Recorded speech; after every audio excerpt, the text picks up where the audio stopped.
Bonjour, c'est Anka et vous êtes au bon endroit pour tout savoir des dernières tendances tech dans la santé. Aujourd'hui, nous plongeons au cœur du sommet pour l'action sur l'intelligence artificielle qui s'est tenu à Paris les 10 et 11 février 2025. Si l'IA est en train de transformer tous les secteurs, la santé est l'un des domaines où les promesses sont immenses, mais où les défis le sont tout autant. Alors que devons-nous retenir de cet événement ? Quel impact concret pour les professionnels de santé et les patients ? On vous dit tout ce qu'il faut retenir de ce sommet sur l'intelligence artificielle. Bienvenue dans le Meta Health.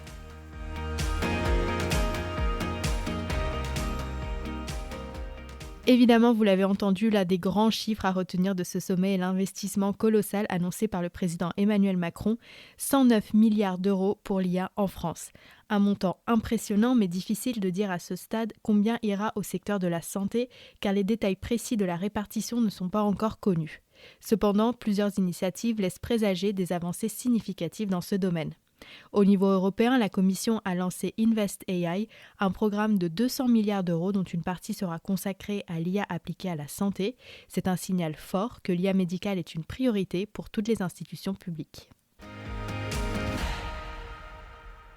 Si les annonces globales sur l'IA ont dominé le sommet, plusieurs projets spécifiques à la santé ont été mentionnés.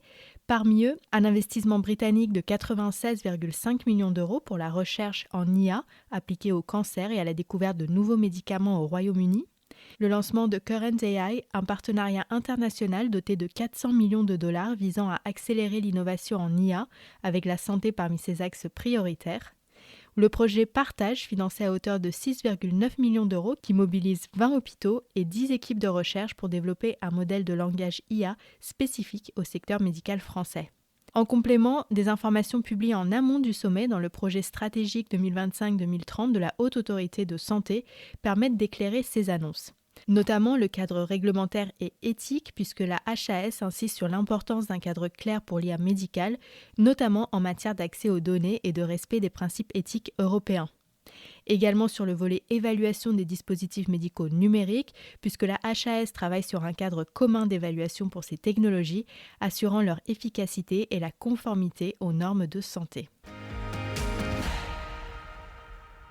L'IA ne pourra pas révolutionner la santé si les professionnels ne sont pas formés à ces nouvelles technologies. Le ministre de la Santé a annoncé un plan massif de formation qui comprend plusieurs volets, 100 000 soignants formés par an à l'intelligence artificielle, 119 millions d'euros investis sur 5 ans pour former 500 000 professionnels, incluant les médecins, infirmiers, ingénieurs en santé numérique et personnel administratif, et une intégration obligatoire de l'IA dans les études de santé dès la rentrée universitaire 2025. Alors pourquoi cette formation est-elle si importante ? Eh bien tout simplement parce que l'IA, aussi puissante soit-elle, ne remplacera pas les soignants. Son rôle est d'être un outil d'aide à la décision, mais encore faut-il savoir l'utiliser correctement.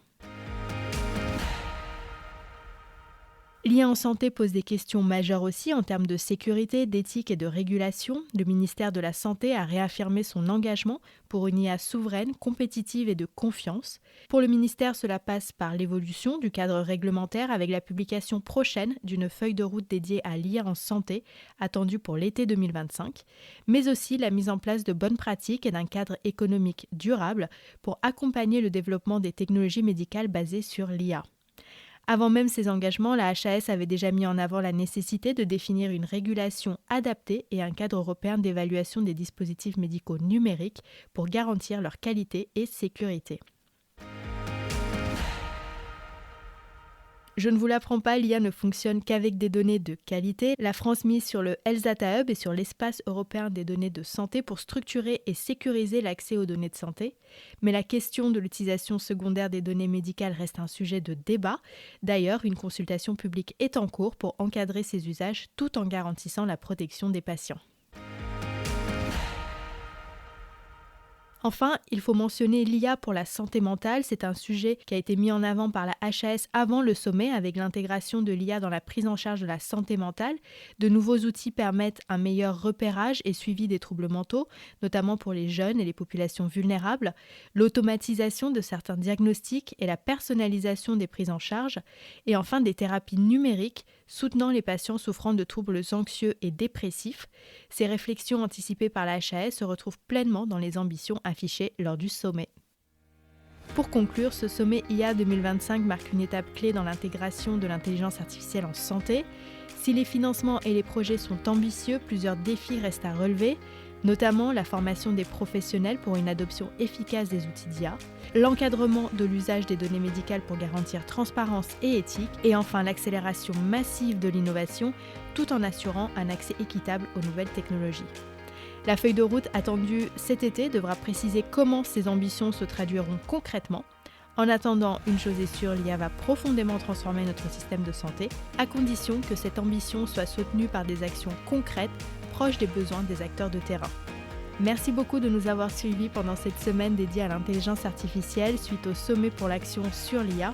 Ce sera tout pour aujourd'hui, je vous retrouve très bientôt pour une nouvelle aventure tech dans la santé.